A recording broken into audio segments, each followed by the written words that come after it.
And okay, well, here we are. Welcome to the end of the world. It feels like getting this episode started has been like the end of the world.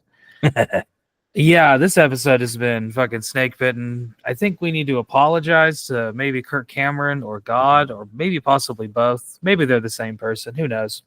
Who knows? But it has been a rough week for all parties involved. I didn't have power for pretty much the last, like 40 hours. That's been a thing. And now that I have power again, our usual recording software that we use decided, I don't feel like working. So that's been fun. How have you been? It's been busy. We're getting close to the end of tax season, so that means that's about the end of the part of the job I like. Now I got to go back to taking phone calls, and I ain't not a fan.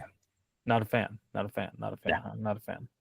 Yeah. Well, that's always interesting time of the year, taxes and whatnot. Yeah.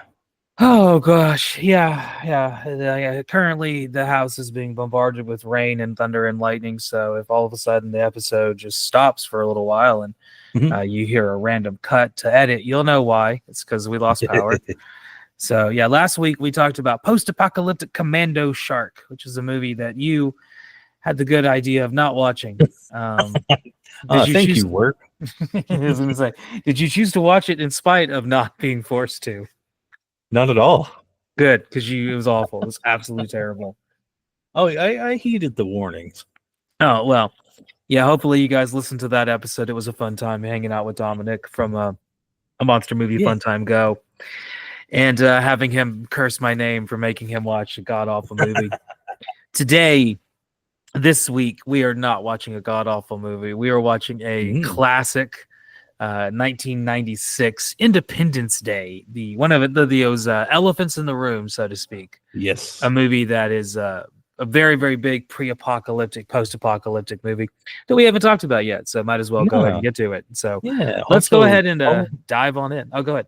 Yeah, I was gonna say, calling a movie from '96 a classic. Yeah, hurts a little bit. Poor old soul. Digging that knife into that old spine there. It's okay. For real. Get out of here with your spondylus. So this was directed by Roland Emmerich, who is a man we have talked about on occasion before, but never directly. He's directed some big budget stuff. Universal Soldier, Stargate, Godzilla, The Patriot, Day After Tomorrow, another elephant in the room. 10,000 BC, 2012, another elephant in the room. Anonymous, White House Down, Midway, Independence Day 2. And more and more. I compare him to Michael Bay a lot because they both kind of came around this similar time and also kind of had like a similar kind of visual motif and style. There's some differences between the two, obviously, but very, very, very, very similar in a lot of ways. In fact, he actually wanted to direct the Transformers series, but Michael Bay kind of stole that over him. So, rain's coming down crazy back there. I don't know if y'all can hear that, but it is nuts in here. Yeah, I'm in the attic, so I can just hear it like right on the roof above my head, and it just sounds like the end of the world. How appropriate. Yeah. So one of the guys that Dean Devlin spoiled his name there. One of the guys that Roland Emmerich likes to work with a lot is a writer named Dean Devlin. And that is who he worked with here, who is the co-writer of this movie. So the difference I would say between Emmerich and Bay is that Emmerich actually writes a lot of his own stuff, whereas Michael Bay doesn't. So Roland Emmerich wrote almost all of his big movies. He was the co-writer or main writer on. And in fact, him and Dean Devlin wrote this movie and came up with the idea during an interview for Stargate. So while they were being interviewed for a Stargate press tour, I believe somewhere overseas, some interviewer asked him a question, and Roland, apparently the story goes, turned to Dean and said, "What if like an alien battleship was 15 miles wide?" And then they stopped and said, "Oh, I think that's our next movie idea." There you go. So the story goes. So Dean Devlin has directed, or not directed, he has written a great number of the movies that Roland Emmerich has made. Independence Day 2, Godzilla, Stargate, Universal Soldier, Independence Day, so on and so forth. He also is a I'm a fan of him, producer. apparently. Yeah. Oh, yeah. He's also a producer, producing most of those movies as well as co-writing them, and he also was the second unit director for most of those movies as well. Uh, outside of that, him and Emmerich also produced Eight-Legged Freaks, that little kind of quasi horror movie that came out back in the or early 2000s, I should say. It was about spiders, so I totally missed it. Yeah. That's a hard sell for me. It was an okay horror movie. It's a movie that would have been better if it was an R-rated, and they just kind of made it like disturbingly, like an arachnophobia played for not for laughs, but they decided to take it a different direction. So it's one of those movies I always thought was kind of like more potential than it lived up to, but is what it is. This movie would go on to win an Oscar for Best Special Effects, and this is a movie that I think you can use as an example of to show that like movies can be a sum of their whole parts. Because I think if you looked at just the script of this movie, you would say like the dialogue is really bad. And if you looked at like the way the movie is written, you would see that like there's a lot of like very stilted, stupid characterization. But about every 8 minutes or so, 8 to 10 minutes, something really fucking cool happens. And it's visually exciting, and the music is good. And you have Will Smith and Jeff Goldblum's natural charisma. So you have all of these elements kind of coming together that kind of help shore up a little bit of the movie's shortcomings, because there are some parts of this movie that are a little silly, especially 20 years on. But the sum of the parts I think definitely hold up. So let's get into the cast, and then we'll get into the background and a little bit more about how this movie came to be, because it has an interesting story that it came into.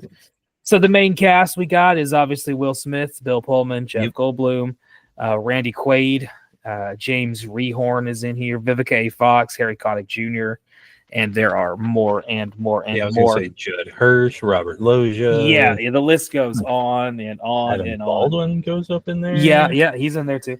Yeah, the movie is definitely one of those movies that kind of plays off of just how many cast members there are.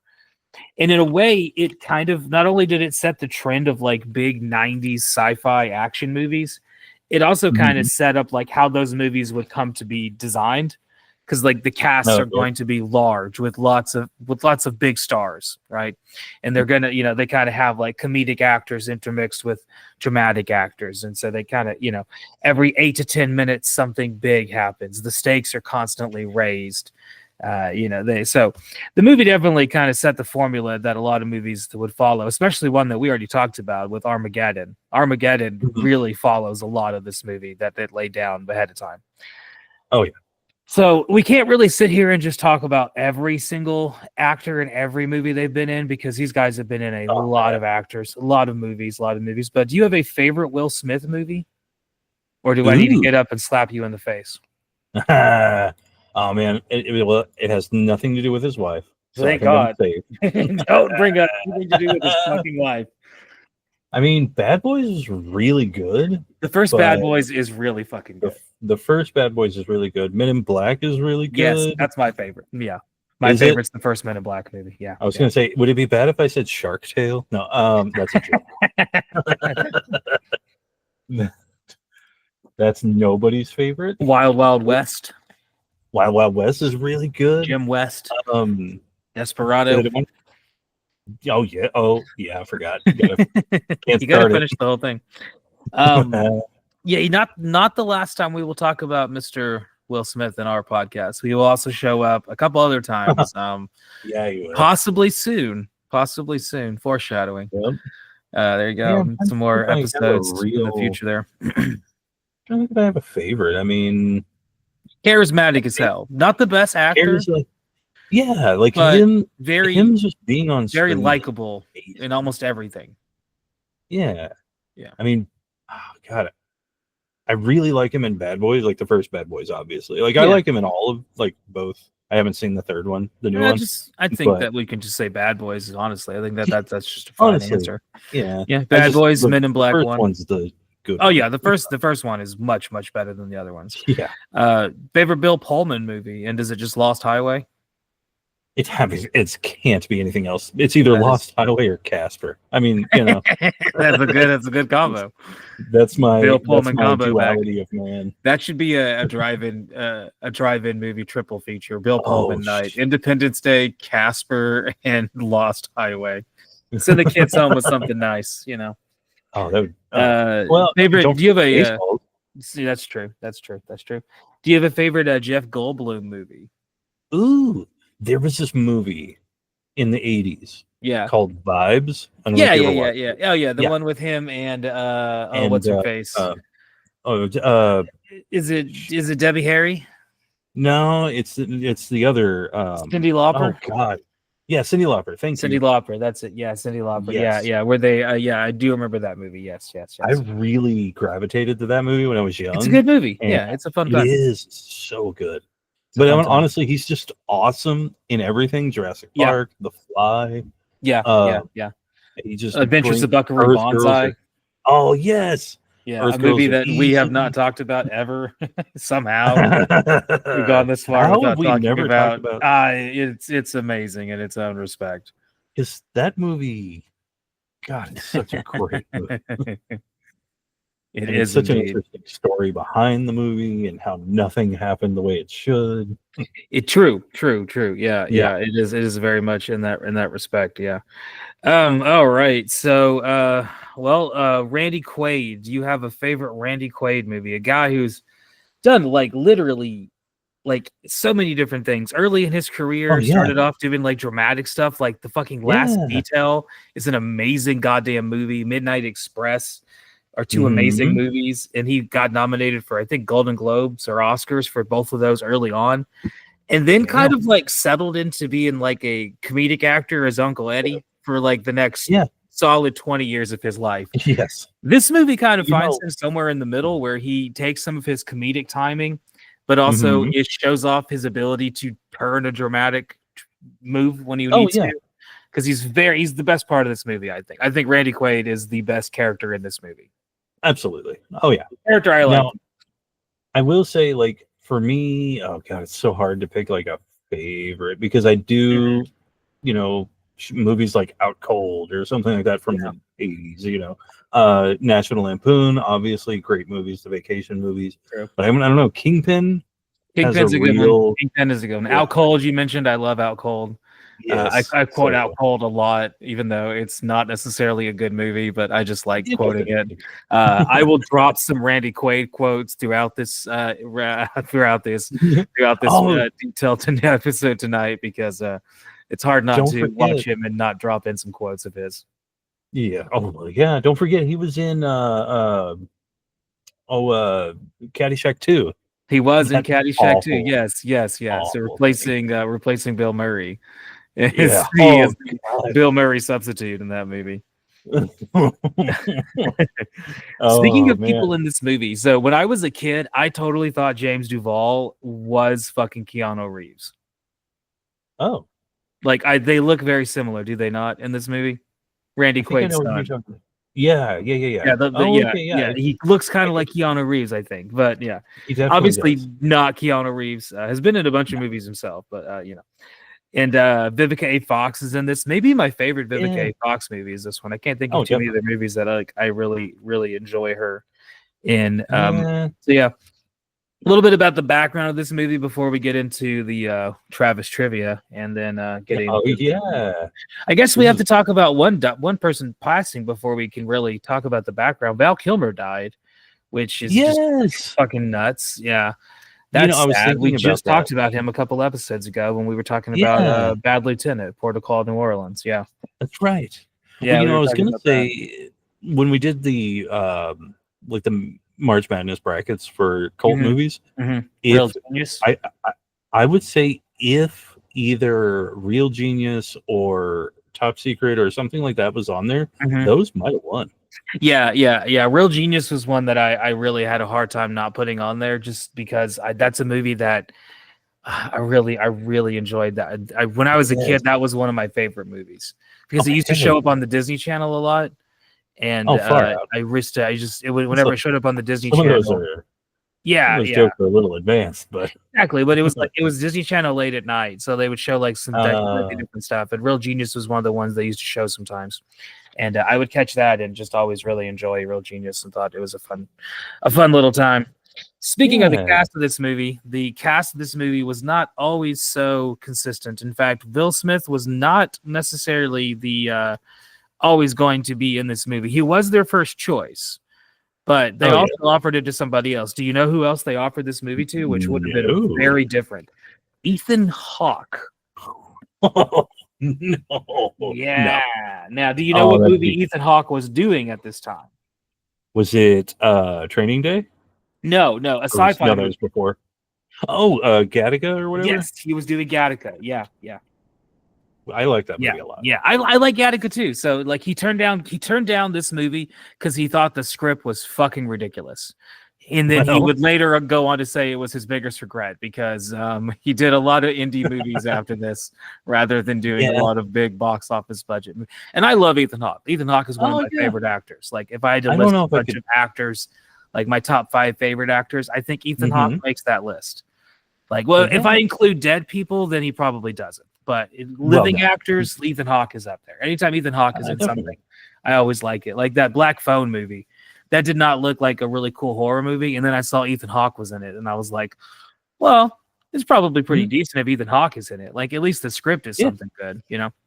Yeah. And Ethan Hawke we will talk about because he has also been in some post-apocalyptic movies. So eventually we will get to talk about Mr. Hawke. He was in that Netflix post-apocalyptic movie that I forget the name of that Barack Obama produced that we'll eventually get to talking about at some point. I forget the name of it.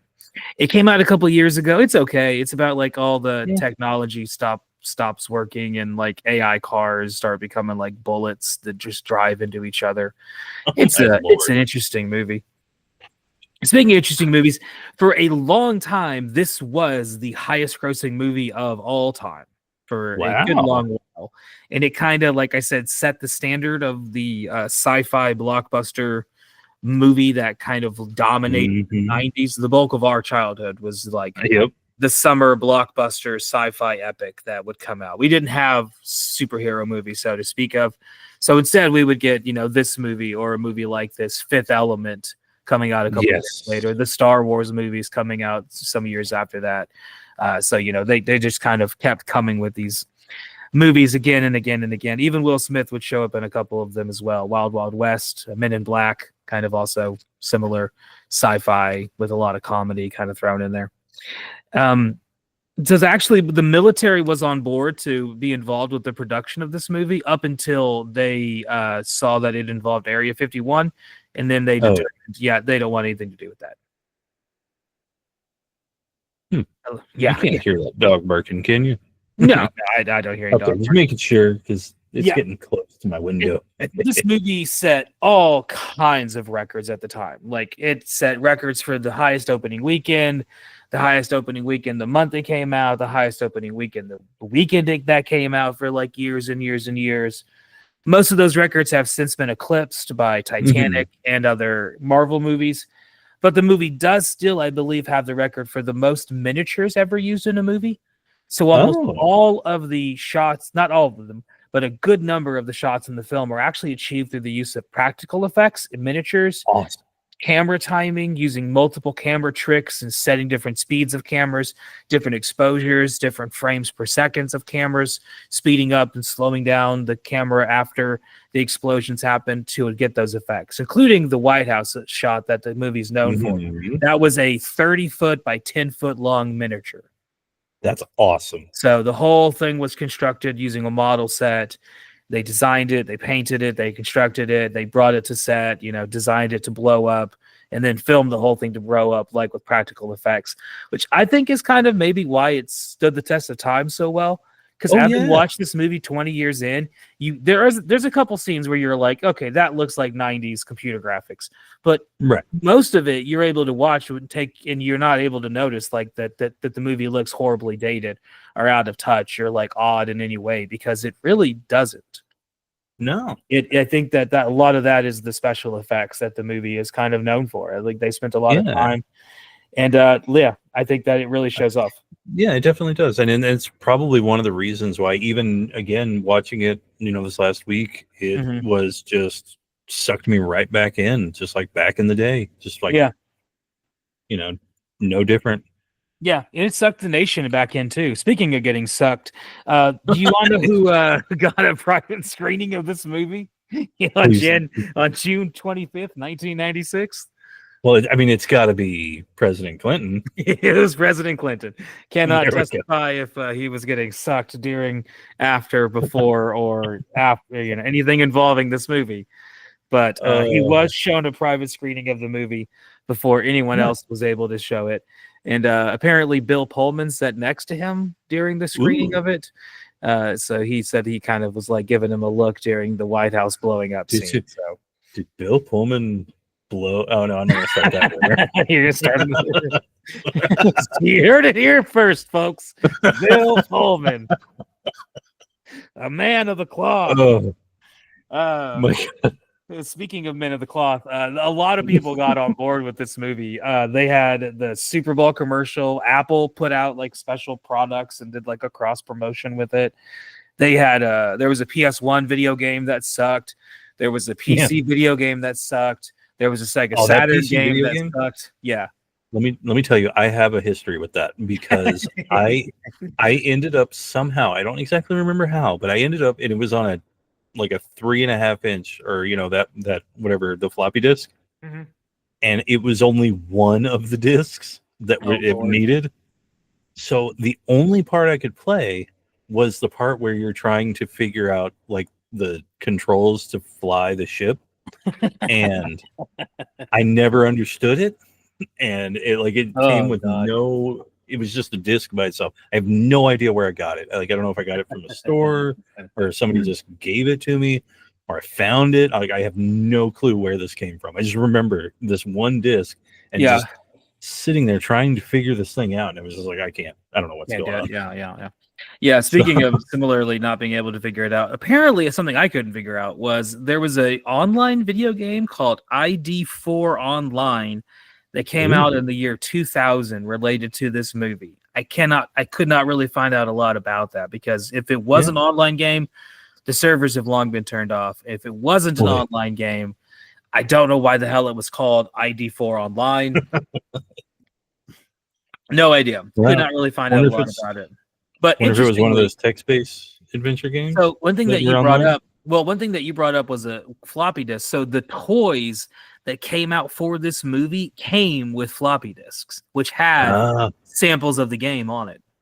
Oh, that might be where I got it. Yeah, I was going to say that after you described it, I was like, that literally might have been what it was. Was like, I never had any of the toys that came with floppy disks. That was not the thing that I saw either. But apparently that was a thing that happened. Other things that happened was on August 4th of 1996, the BBC One in England got special permission to do a radio play version of Independence Day UK, and they did it themed like War of the Worlds, trying to intentionally make people think that it was really happening. Evasive maneuver if it gets too close, but we may have to make a retrograde move.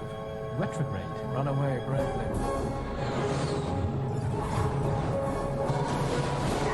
Anytime you want to lose these bastards who's firing by me. Yeah, I'm working on it, Max. Fuel's getting low. Reheat is the only thing which keeps them from disappearing up our rear end. Yes, I know. Gotten replaced. Harry Connick Jr. was at one point going to be played by Matthew Perry. That role, that Harry Connick Jr., Will Smith's friend. Jimmy. He was going to be played by Matthew Perry, which would have been a completely different thing altogether. It would have been very different. He would have been a very different character. Very different everything. Yeah, I don't know. I like Harry, but I'm a big Harry Connick Jr. fan. I dig him a lot. I dig his music. I dig his, the few times I've seen him in a movie. Yeah, I like him a lot. He's a cool dude. Yeah. More background about the movie. This movie. So interestingly, the hype and going into and out of this movie was always pretty popular. So they wrote the movie and then they submitted it, and then 24 hours later, it had already been optioned and was starting production within the weekend. So it got picked up that quickly, and the hype was so severe about Independence Day with the Super Bowl commercial with all the different things going on for it that actually caused the movie Mars Attacks to be delayed. They just decided we're just going to shelve this for a while. So that got delayed. And Steven Spielberg at the time was considering remaking War of the Worlds and decided not the time after Independence Day did so well. So he just completely put that on hold until the 2000s when he would eventually get around to trying to ruin a remake of that movie. Yeah, really. Yeah, just trying his best here. The movie it's good that he waited. Yeah, And other people that turned down movie roles in this, Matthew Broderick was offered a role, turned it down. Would eventually show up in Godzilla a couple of years later, became writer and director. Jada Pinkett Smith would turn down a role. She would eventually, obviously, get married to Will Smith, which is kind of interesting that you brought her up earlier. I was about to say. The movie was actually not called Independence Day for a very, very long time. It actually had a different name, which was Doomsday. That was the original name that they had going into it, was Doomsday. So it wasn't called Independence Day until a little bit further into the production of the movie. And it was pitched to the studios as War of the Worlds meets Pulp Fiction, which I can kind of see in that it kind of has like the jumping around with different characters at the beginning until all the characters kind of come together at the end. I can kind of get a little bit of that, a little bit. I think that's a little bit of a push, but it's 1996. You're trying to use like big buzzwords of things that were recently popular. Pulp Fiction would probably be a good one to go with, right? That would be a good one for a buzzword. Yes, a good buzzword to go with. And the movie, of course, would be heavily edited overseas, in Lebanon and in Jordan and other Middle Eastern countries. They completely removed the scenes involving Israel and the Palestinians working together. Completely removed that from those versions of the movie. In fact, the movie had a lot of scenes cut from it, as we noticed whenever we were watching it. That if you watch the modern DVD or Blu-ray edition that you can see streaming, you'll notice that some of the scenes are added that were not in the original theatrical release. And the only reason I know this is because I've seen the original theatrical release a lot of fucking times as a kid. Yes. I have it kind of memorized with the VHS, and there was a lot that I was like, oh, that's new. I don't remember that happening before. Yeah. Well, one of the biggest reasons I think they made all those cuts is because with those, with all the extra added scenes in the new special edition, it takes about 20 minutes for Will Smith to come on screen. Yeah, it does. It does take a while for him to get there. Yeah. So, which is actually a thing that we will return to next week on our bonus episode, as we are celebrating 40 episodes of the show, which we'll get into here in a little bit. Yeah, fun little bonus. Last thing we're gonna talk about before we get into the top 5 movies or top 5 songs when this movie came out, and then we'll take a little break and come back and get into the plot. How much this movie, just how much it made. Oh, what do you think this movie cost? Cost? Okay, so when you told me, because I didn't realize, and it should have been obvious. That's the thing about this movie. I get so sucked in to the whole movie experience. I'm not at all thinking about set pieces. Totally brought me back to being a little kid. Like immediately nostalgic bomb. I'm just like, think about be sitting in my house that I grew up in with my dad, like watching this movie on the VHS player. Yeah, totally, immediately. Yeah. See, like a movie like Armageddon, I was thinking about the budget, I was thinking about the set pieces, I was thinking about stuff like that. With this, didn't have a single thought. I was just in the movie, and that's it. So knowing now, I guess like they used like a lot of practical. I think a movie like this couldn't have been made for less than like maybe $50 million. So $75 million. That's what it cost. Made $817 million. Oh, yeah. Way to go. 300 million of that was in America. 500 million of it was overseas altogether. Wow. So made more money overseas than it even did in America. That actually for a very jingoistic American movie. That is kind of surprising. It is very surprising, but interesting that it did pull off that. So that's awesome. This movie came out on the dearest of days of July 3rd, 1996. There you go. Little bait and switch. A little bait and switch right before that weekend. So looking at the top 5, wow. some interesting stuff on here. Oh, I Some bet. weird shit. This is a weird Really? time. Yeah. So Oh man, 2 rap classics, okay. just fucking immediately classic rap, classic hip hop songs. A theme song to a remake of a TV show and a movie from the 1960s. Holy shit! A Spanish one-hit wonder.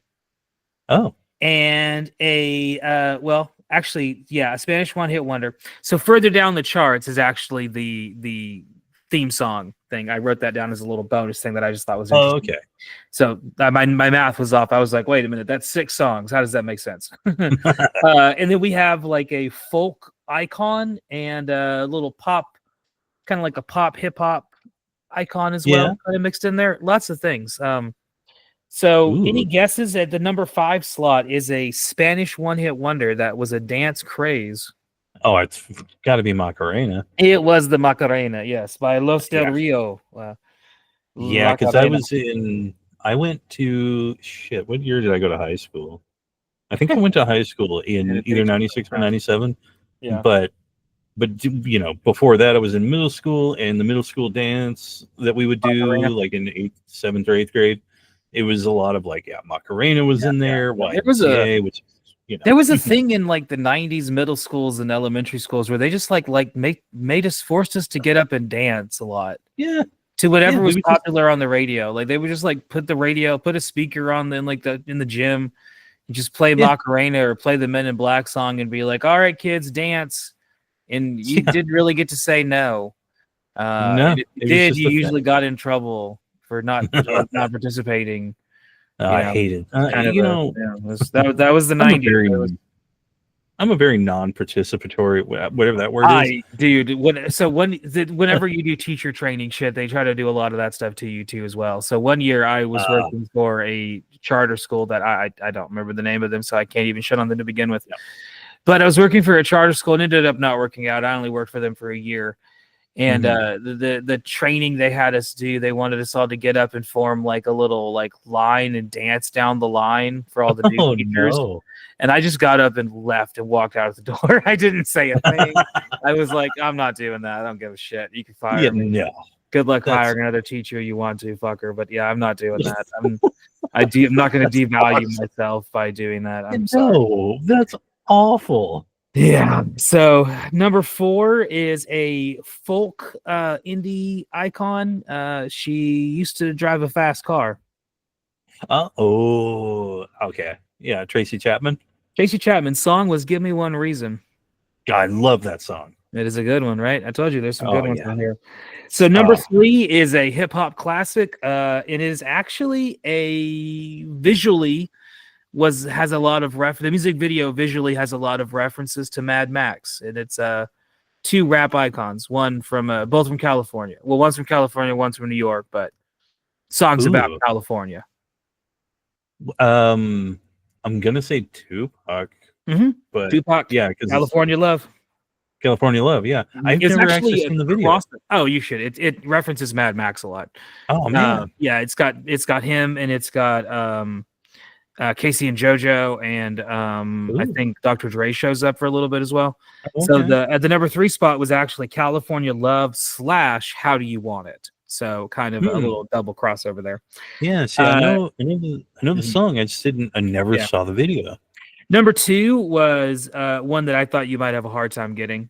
Tony Braxton was the author, and the name of the song was "You Making Me High." So there's that one. I probably know that song. In fact, "You Making Me High" did like Redman and Method Man, did they do a use version of that song later? They probably did. I don't know. I would have to go and look at it. Look at the because sure. I wouldn't surprise me.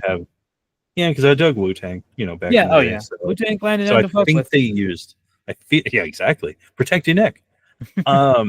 Speaking of Wu-Tang, another hip hop classic is at number 1 here. I'm trying to think of how to describe this song without just singing it. I guess so. I did this to my wife and she got it. Let's see if I can do this to you. Bum bum bum bum bum. Okay, that's I had a very different 90s. That's how the song starts. This is like a cappella rap. Ooh, I might know it, but I can't place it. They're gonna meet you at a place where a lot of things happen at. Oh, this is starting to sound familiar, but I don't have it. Gonna meet you at the crossroads. Both Thugs and Harmony. Yeah, there you go. There you That's go. right. Both Thugs and Harmony. At the Now it all came crossroads. together. I was like, I Tell me know what this. you wanna do. So funny. The first time I heard this song Yeah. was from my cousins, and they're very much like from the country, full on. We were in an old like 60s truck listening to that. Listening to Both Thugs and Harmony. I love it. And I was like, I don't know what's happening here, but my favorite like memory of Bone Thugs and Harmony was like, I think she was my second or third girlfriend. She was like, I remember her being like a very Christian girl, and I looking at her CD collection, and there's lots of like, what you would expect a Christian girl to listen to, and then all of a sudden, Bone Thugs and Harmony CD, and I was like, what? I was like, oh, all right then. Tell me what you're gonna do. Well, we can go to the crossroads. All right. So we're gonna take a little break and come back and talk about the plot of Independence Day. And we'll see you guys in just a second. See you. Thank y'all so much for listening. It's been a pleasure coming to y'all every single week talking about end of the world movies. We are nearing into 50 episodes, which is crazy. Doing this for a little while now. And this month, we are moving away from the bad movies we've been talking about last month and instead talking about some elephants in the room, some big heavy hitters that we haven't discussed thus far. So come back every single week this month, and we'll be talking about things such as Independence Day, A Boy and His Dog, and, post-apocalyptic Commando Shark as well, from somewhere thrown in there. Not really a heavy hitter or a elephant, more of a jackass in the room, honestly. But, it is what it is. So thank you guys for listening. And every single week we'll keep on coming back, and y'all come on back too. Keep on trucking. I don't have an ending. Sorry. And we are back. This is the Eraserhead of episodes, in that the audience will never know this unless we told them that days have passed since the last recording in this one. In the same way that, like, on Eraserhead, there's a scene where he opens the door, and then, like, years later is when the next part of the movie was filmed. Yeah, it's kind of how I feel here. Yeah, there's a lot of things happened between, Wednesday and today. So, yeah, which is Sunday. I've gotten a little sicker. You've gotten sicker. Yeah, that's new. Tariffs are all the rage. It's gonna fix the economy, don't you know? Some people didn't pay attention in what happened in Great Depression history class. That's okay. Let's talk about something that's a little bit better, though. The movie Independence Day, a classic, a formative film, if you will. Yes. Where we left off was we talked about the background, so let's just skip into the plot and get into. This is why I'm glad I took notes, because this would be hard to just remember 5 days later. So, movie starts in space and with REM, which is how all movies should start, honestly. And it's okay that it started with an earthquake, because the bird snakes and the aeroplanes, they're all here, as well as some Asian stereotypes, because a series of phone calls later, and we meet our president, El Presidente, played here by Bill Pullman, who, how do you think he compares to the other presidents in the history of presidents in movies? At least the ones we've talked about. Like, we haven't gotten to Deep Impact yet, so that's a little while away, where we'll see Morgan Freeman and one of his more prominent roles. Yeah, when we get to that one, it's going to be like, Bill Pullman who? True. But we did see, like, so far we've met, I'm trying to think of all the movies we've watched, and we're like almost 40 of them now, actually. I'm trying to think of like what presidents we've seen. Like Crash and Burn, there was no president. No. Technically, in Bed Sitting Room, we got a queen. Yeah. How does he? It's a little bit different thing. Let's see. Oh gosh, Resident Evil, no president. Armageddon, we get the president for a little bit. Oh yeah, but he's barely on screen. I don't, not much of a. Bill Pullman's better than him. I think our only other like big president figure would be Left Behind 3. Yeah. Is there And another movie that we've watched where the president features more prominently than that movie compared to this one? Where like the No. president in Left Behind 3 is a main character, if not he the is. main character. Yeah, really. He In this definitely movie, pulls that movie. Yeah, in this movie, similarly, he's either the main character or one of like the top 3 main characters. Yeah. But yeah, I would say So compared to compare him to Louis Gossett Jr. And I'm afraid Lou's got it. Well, because Behind he has, 3, like, you heard it here first. super Better magic power. president. He's a magical president. This president just flies aircrafts, so a little bit of a different thing. Which is cool and all, but yeah. A little bit of a different thing, a little different. Yeah. So after meeting the president, we then meet our David, our divorcee, chess playing, computer genius / cable install repairman, played by Jeff Goldblum. Who this is one of his more memorable roles, I will say. It's up there with like Adventures of Buckaroo Banzai, right? In terms of like memorable Jeff Goldblum performances. Hey, why is that watermelon there? Nah, yes. So David, I will. David gets to work late, and we kind of get some little finds out that basically the world is ending. As the aliens, they are here. That's how the movie starts. Right? And he's I don't know. Did you watch the special edition? Like I did. Yeah. I watched the extended. So they stretch this part out where he's like, they do. They're all watching this unfold. They're watching the president talk about it on the news, and he has no clue. He's just figuring out this code, this disruption. This signal that's interfering. Yeah. Because they want to be the only satellite, the only cable company in town that actually has their shit up and running, basically. That's right. So, that's his job, just to break the code. Because, we see the ships coming in or, going over the moon and all that. And then that's kind of what's interfering. So, yeah. The giant spaceship coming over is interfering with the satellite's ability to communicate with each other.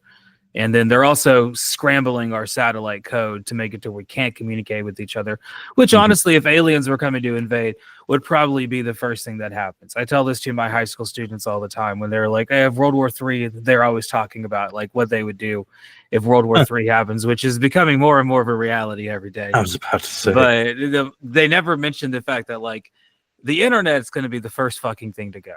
Oh, absolutely. We will not be allowed to communicate with each other.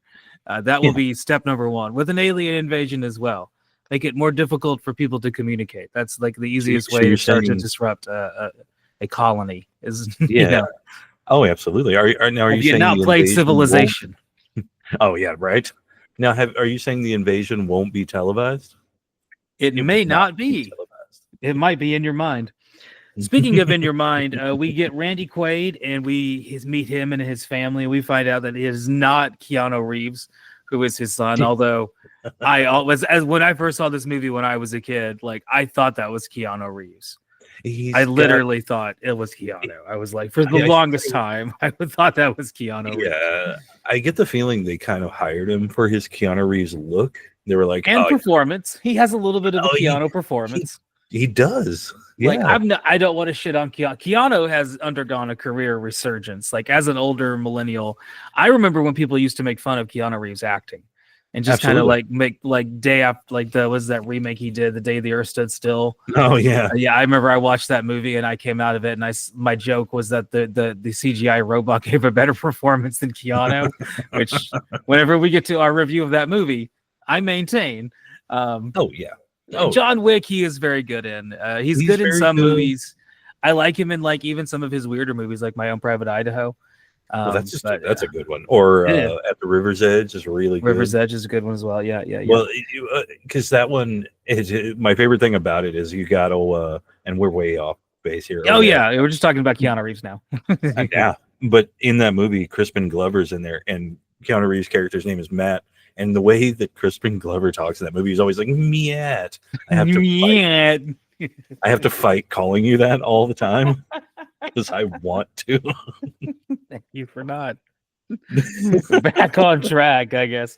What Yeah. I was saying was that Keanu Reeves has kind of gone from like this actor that at one point was kind of mocked for not being very good to now has become kind of like celebrated in spite of that. Interesting kind of like career arc he has gone under. Yeah, long gone are the days of Dracula where is flowing in and out of an accent. Yes. Yes. Oh, Lord. So we're basically getting the whole ensemble ready to go. The president wants to move to DEFCON 3. We're still missing a few characters, and this is where you were saying that like the difference between the extended edition and the theatrical edition is a lot of the extra scenes are at this beginning to build up the characters a little bit more. And it does do that, but it has the negative effect that we're like 25 minutes in before we get to Will Smith. And like all of this is happening. Like we get to see a presidential meeting. It all is all, and then he goes to DEFCON 3. We get to see a few more things. So basically, everyone in the world is starting to prepare, and then at the end of all of that, we finally get to see Will Smith and Vivica A. Fox waking up. Yeah, and it's one of those things that I even wrote down in my notes. I was like, this seems like Will Smith takes a lot of time to show up in this movie. Yeah, well, and I think that part had a much bigger impact in the theatrical release because it's such a lower impact whenever you've gone through this whole thing for 20 minutes and then him looking up and seeing the spaceship. It's like, well, we've already this has been pretty well established. Like, that doesn't have the impact as it did. That's true. That is true. I like that point. That's a good point. At this point that we've all kind of known that this is happening for a while, so it kind of just seems like he's showing up late to the party at a certain point. Exactly. Which I guess kind of makes sense that him and his wife were sleeping, or not wife, but him and his girlfriend were sleeping in. He's enjoying his weekend off on July 4th, but Anyway, we get lots and lots of cars crashing as Jeff fiddles around with the signal. Will Smith is reading the paper. And his physical charisma here is just immediately makes him project off the screen. And this is kind of like I think this movie is a perfect encapsule of Will Smith as well, in that Will Smith is not necessarily a great actor. A lot of what he does is like a lot of it is his physical chemistry combined with just like small little things that he does. Same thing with this movie. This movie is like if it had worse actors in it, it would be a way off movie. It would be. Oh no! If it had the same actors reading like highly technical, like Christopher Nolan Interstellar dialogue, it also wouldn't work either. It only works because it's kind of a combination of these like kind of parts that work together in a weird kind of way. And I think that's one of those movies that people like to try to imitate Independence Day. And I don't know if it ever really worked again after this. Kind of a combination of its parts coming together. Right. Yeah. So the thing that I pointed out that I really, really noticed here is that Jeff's studio that he works at, they have a Fanta machine. Oh. God, I miss Fanta. That used to be a thing in high school. That's right. The high school I went to had a Fanta machine in it. I used to get a green Fanta all the fucking time. God, I want a Fanta. For a second, I thought you said Phantom Machine. I was like, well, I don't know what that is. Phantom. So, but yeah. Shortly after this is kind of where Jeff calls his ex-wife, who works for the president, because we need to have all these characters kind of interconnected. Except for Will Smith and Vivica, they're kind of like off in their own thing, but they intersect eventually in their own two weird ways. Vivica her story is kind of ham-fisted to fit into how she gets back into the story here, but it's whatever. So Will is called into work on his weekend off, and he's pissed about it, and Vivica is giving him shit about it. But what's he gonna do, right? What's he gonna do? Yeah, right. And Jeff is in need of his dad's help because he knows the code, and he also knows that the people in the White House don't know it. He needs to get to Washington. Oh yeah, because we get a great scene with Harvey Fierstein, who of the Harvey last name ending with Steens. He's a good one. He's our good one. But he has that great line to him where he's like talking about the countdown, and he's like, what happens at the end? He's like, checkmate. And he's like, oh God. Like, I think because I'm sick right now, I can kind of do that voice. Yeah. It's a good time. Yeah, so this is where we cut back to Randy Quaid and his whole character. And he's been abducted by the aliens before. He cropped us. He's kind of an alcoholic, a little bit crazy, kind of. Let's not put shade on the man's name. He's a working man. He's got to get through the day, whatever it takes, right? Whatever it takes.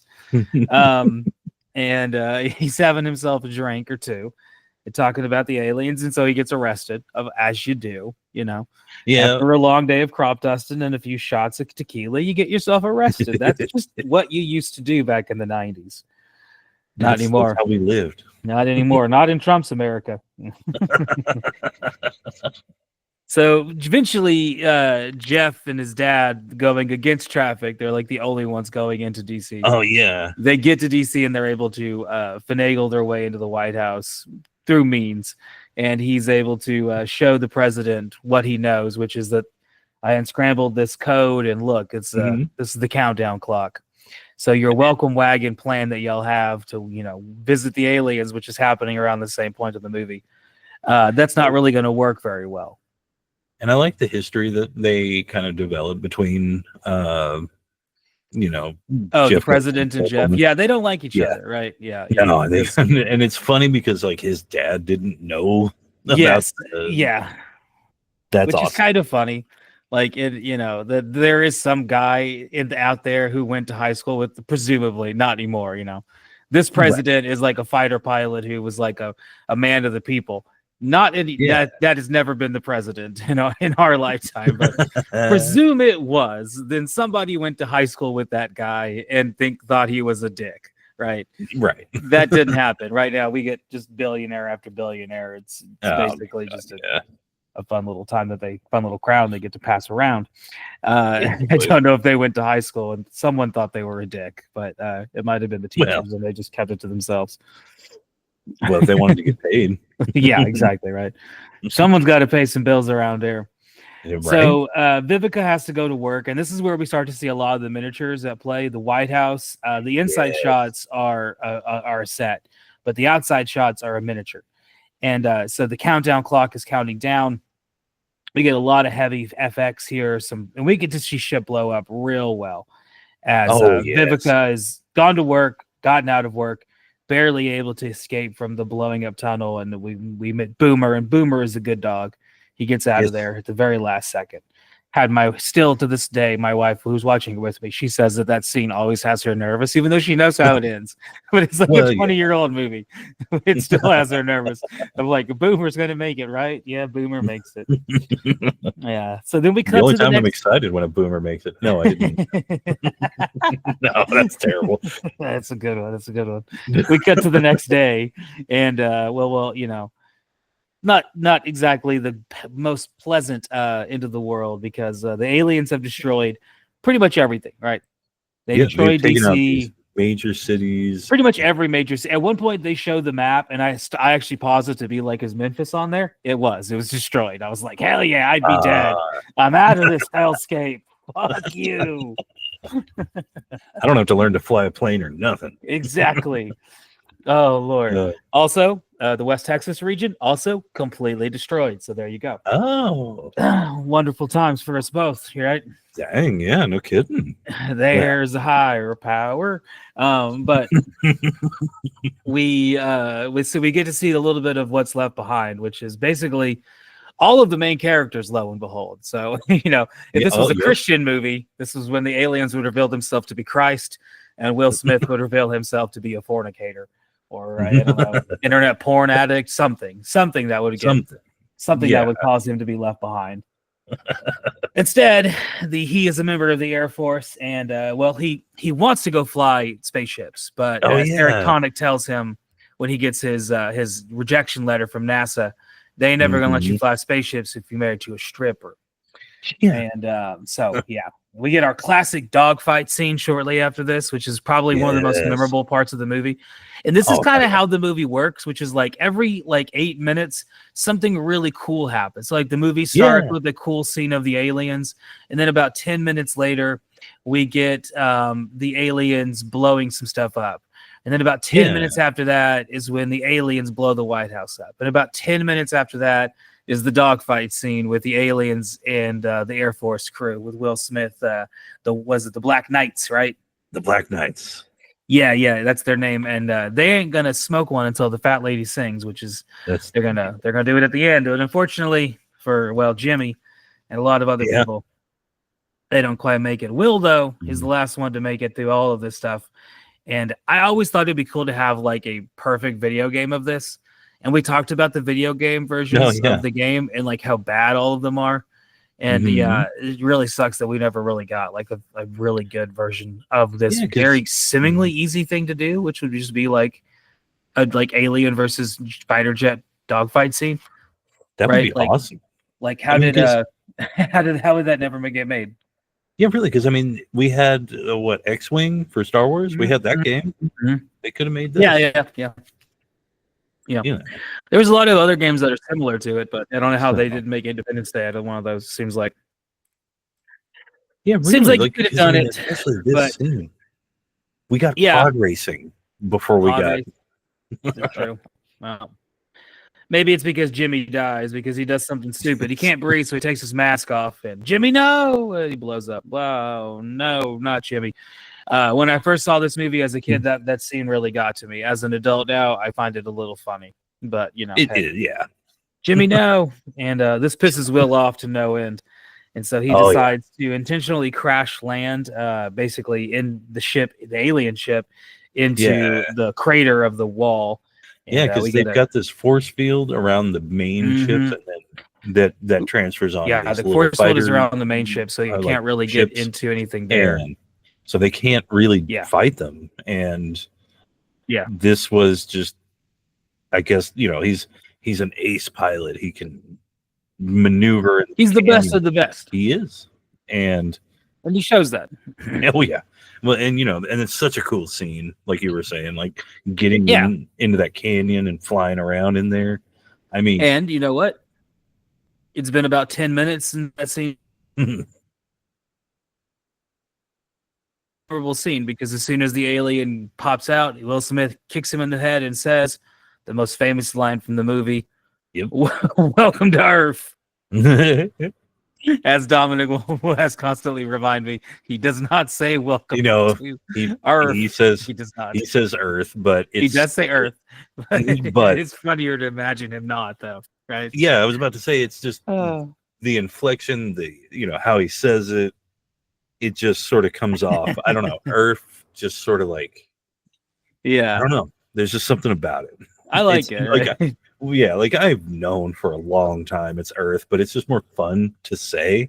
I think I intentionally do it just to bother Dominic.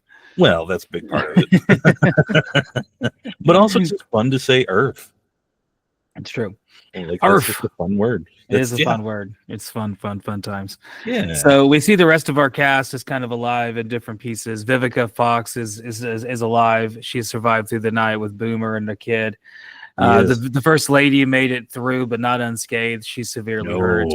The presidential crew, which was on Air Force One with David and David's dad and his ex-wife and all them, they're all fine. And obviously Will Smith is fine. Randy Quaid's family is traveling. And this was a part of the movie I completely forgot about. The youngest kid who would eventually be in Detroit Rock City, that guy. Yeah. He's actually apparently like missing, I think. Apparently like he just disappeared. No one's really known what happened to him for a while. Wait, really? Yeah, apparently. Deep dive for another day. But yeah, apparently that guy, that actor apparently just like vanished a couple of years ago. Like, I was reading it on Wikipedia, at least, that has not been heard from for a while. But yeah, he apparently has a flu or like a fever developing in this movie, which I don't really remember being a thing in the theatrical cut at all. I feel like maybe all of those scenes were taken out because it goes nowhere. Yeah, he has it, and then Randy confronts somebody about it, and that's about it. Yeah.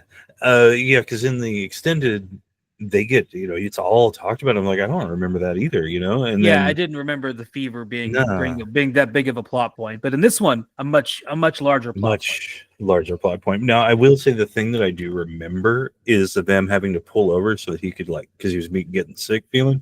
Yeah, and I remember that. That was just an isolated thing. Yeah, I remember that scene. But so that scene was in the theatrical part. Yeah, definitely they pull over so he can throw up. But then that continues to happen throughout the rest of the movie, and a lot more than I remembered. But maybe, I'd have to go back and watch the theatrical cut again to see exactly if there were that many scenes involving the flu that he has, because it was Right, brought up well- several times.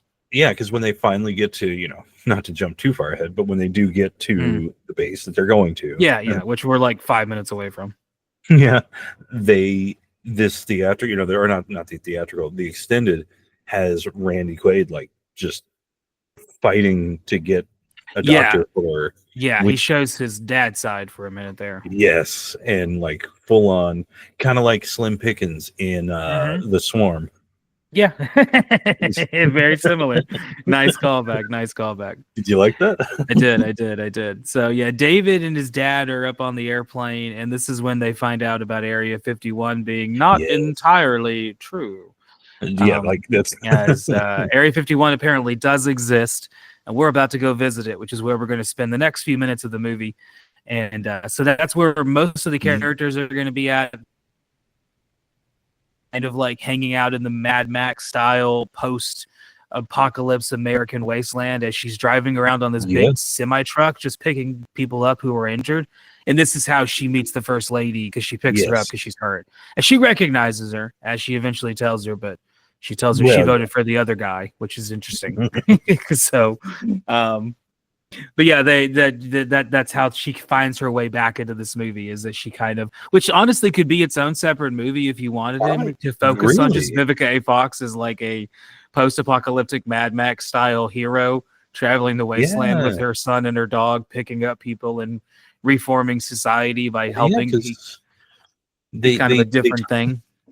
They touch on that whole like arc that she's doing, Yeah, and then once they get to the Area 51, that's it. She's there for a wedding, and that's it.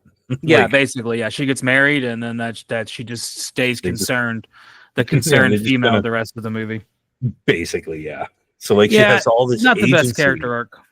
Exactly. Like it's they kind of do a reversal. Like they start off with the agency, and then they move off to just like, and now let the men handle it. Basically, yeah. So yeah, we're all kind of colliding on Area 51, and Will is traveling through the desert and carrying the alien body behind him. And this is when another very famous scene. Apparently, they were actually filming that in Utah on the salt flats, and it just smelled awful because of all the shrimp and brine and all the shit that's inside that lake that smells when it's dry. Sure, that smells awful. Didn't know that. No, I'm sure it smelled absolutely terrible. I can imagine. I imagine what old nasty shrimp smells like, and it's just that smells terrible. Been to the fresh, what was like the produce section or the fish section, or the seafood section. Yeah, I can imagine that just a lot worse. Exactly.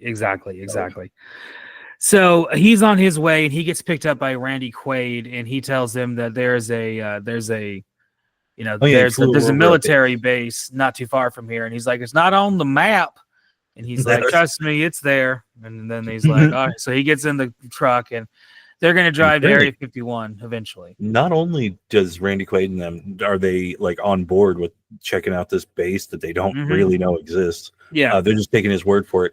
The entire like what's the the entire convoy of just this armada of RVs and travel trailers. It's like a whole giant group of people are all flocking behind them at the same time. Well, it's like a small city's worth. He's basically like at this point, what are you gonna do? Tell people Area 51 isn't real? Like, we're all here, like we're looking at it. Thank you. Well, Can I we think come at in? this point, come on, knock on my door. What frustrates me, and I think this is pretty well done in the movie, that they get this frustration across, is that the CIA guy who does come off as like a snivelly little snake character, and rightly so. There's this whole alien attack, and he doesn't just bring up on his own like, oh, by the way, Area 51 is a thing. We might have known about this for a while. It wasn't need to know.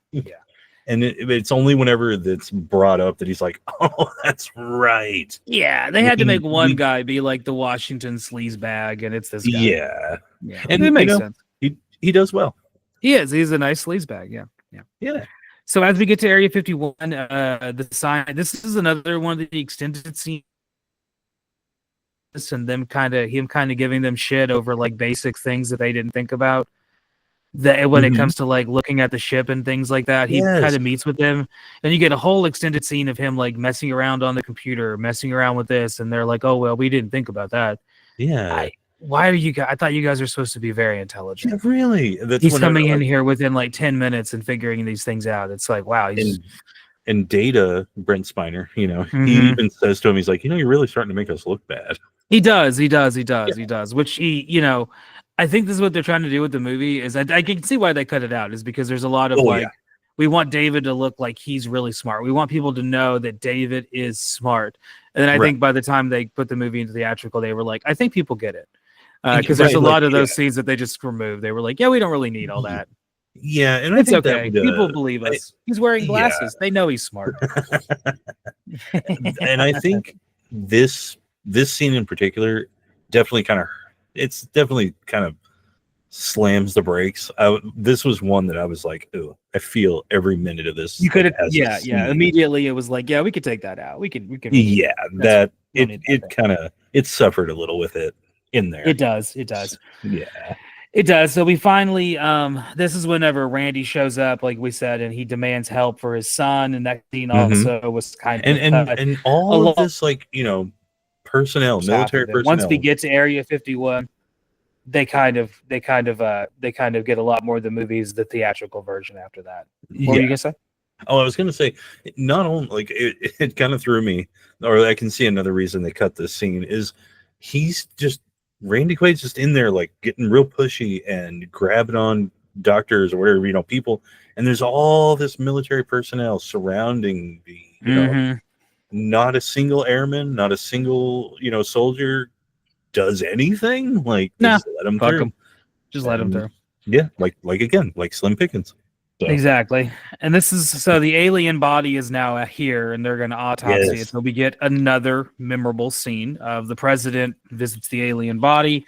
And this is where the the whole alien, they try to do an autopsy. It comes to life, kills everyone around, strangles one of them, begins to talk to everyone through his body, and then begins to communicate with the president via telepathy and shows the president all these images of horrible things of what he's going to do. And this is part of the movie I think is pretty true to the theatrical. I don't remember seeing anything here that was added that seemed different. I feel like this was all pretty much what was there. Yeah, the other stuff that's added for the special edition here in Area 51 is them showing things off. Yes, like where they show off the bodies of the original 3 or whatever.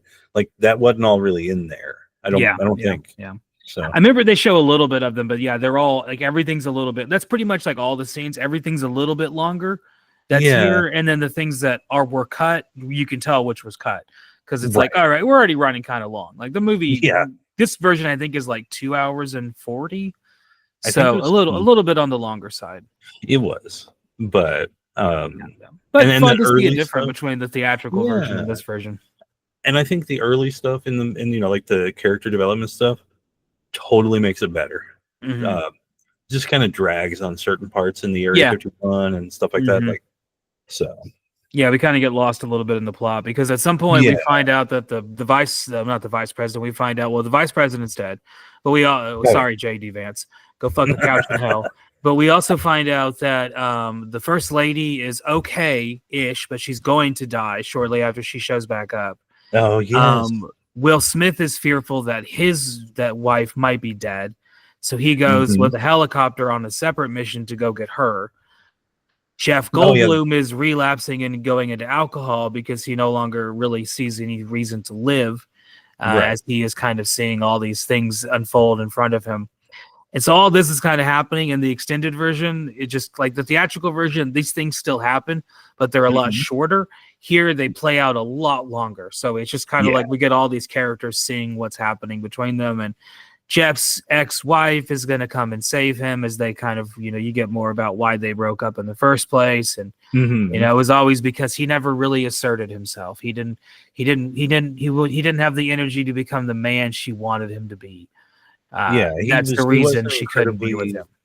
Yeah, he wasn't all that ambitious. He was not ambitious, God forbid. He lived the sin. He did not choose to live the sin of Odysseus.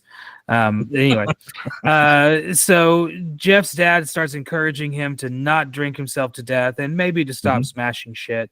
And in doing so, he says, "You're gonna catch a cold, oy vey."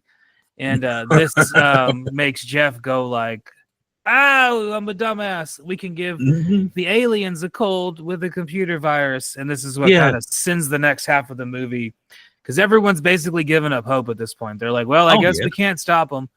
Fuck it. We're all going to die. And so, what are you going to do? But now they have some hope because Jeff is smarter than everybody. Oh yeah, which is good that he's alive, right? It's a good thing he wasn't. It's a good thing he wasn't like in at a strip club in Atlanta getting a lap dance when all this happened. I mean, world.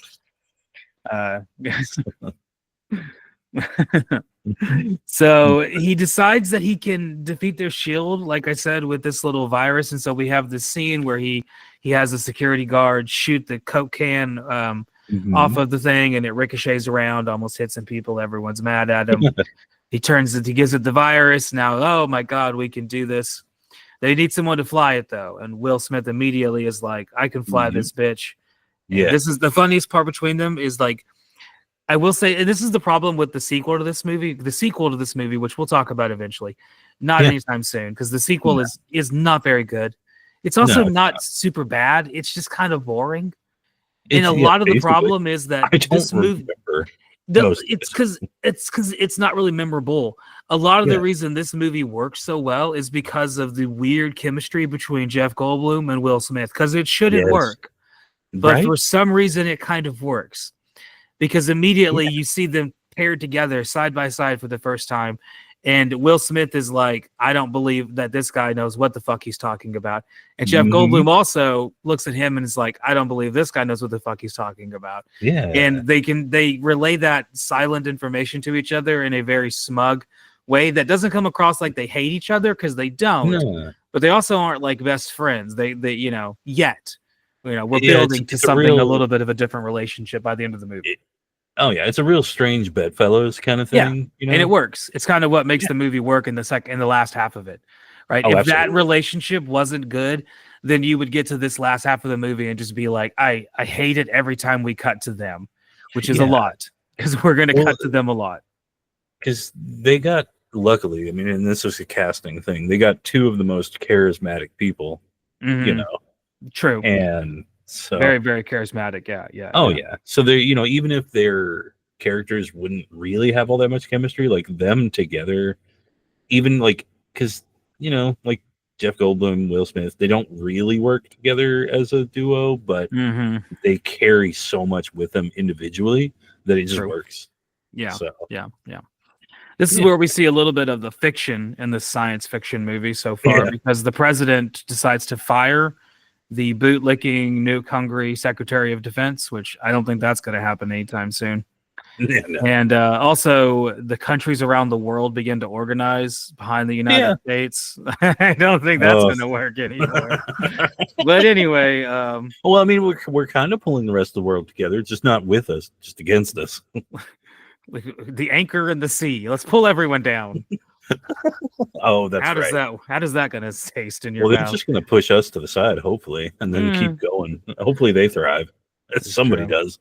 Yeah. So the next thing in the movie is Randy Quaid decides that the goddamn world needs some goddamn pilots on this goddamn movie. So he's gonna join I'm a pilot. I flew in NAM. I'm crop dusted. Keep it coming. Yeah, the way he drinks coffee is how I drink coffee in the morning when I go to work as a teacher. I'm like chugging glass after glass. I'm like, keep it coming. More, please. I need more. If I'm not shitting blood by noon, this isn't good. So Randy is recruited into service, and this is maybe not the best idea. But you gotta do what you gotta do. And this is where we get the wedding with Vivica, like you talked about, Will, and Vivica finally get ready. And this apparently, the wedding ring he gave her, apparently this is a true fact, you can look it up online, led to an increase in sales of that kind of wedding ring with the dolphin design afterwards. Like that kind of ring design sparked kind of peaked in sales after this movie. Wow. Yeah, and then it's been about 10 minutes, so it's time for another really memorable scene. We get the fucking speech. Oh, fucking speech. The speech of all speeches. Oh, it up is. there with the Patton speech from the Patton movie. You could just, in terms of like cinematic speeches that just are kind of like this one. It's so well done, and it's also kind of silly at the same time. The very end with the guy like dramatically fucking like stress salutes. I love that part where he's just like, fuck yeah.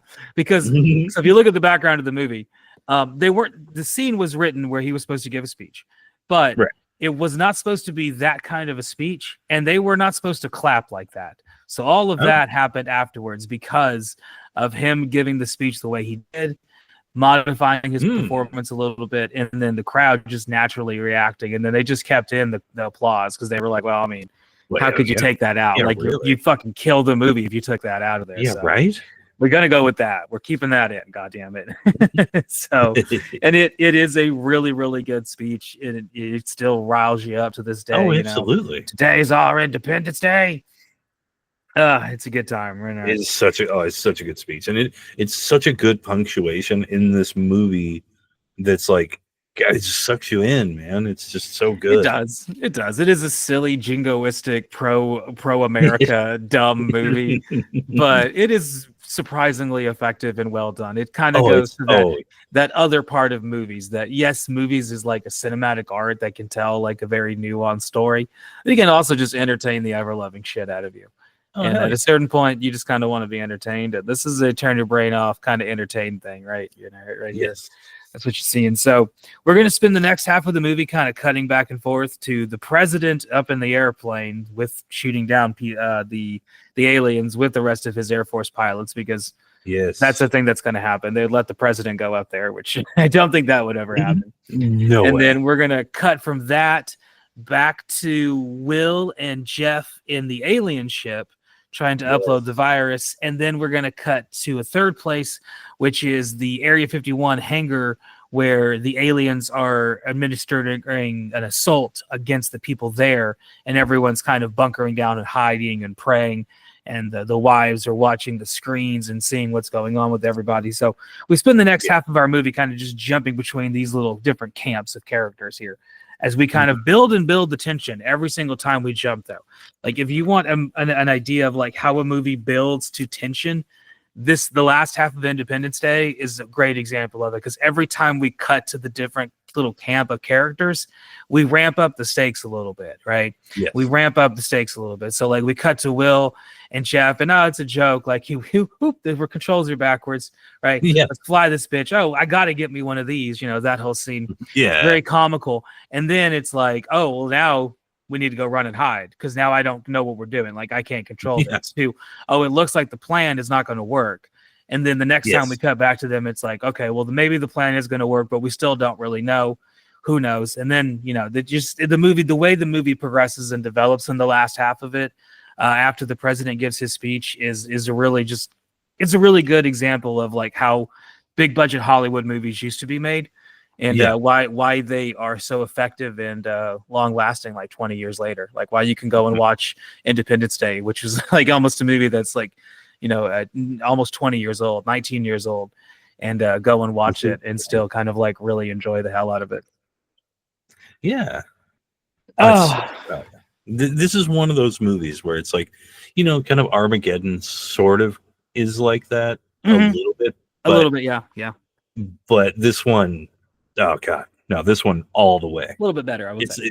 It's one of the movies where I can just turn it off, and I'm just like, I forget I'm watching a movie, kind of, Exactly. So we get to the final stakes build into someone's got to sacrifice themselves to really get the end of this movie across. And this is when Randy Quaid decides to make the ultimate sacrifice. And this scene was apparently modified at different points.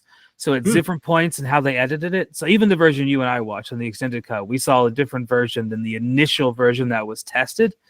The initial test version made it seem more like this was a choice he was making out of necessity and not out of like duty to his family. Right.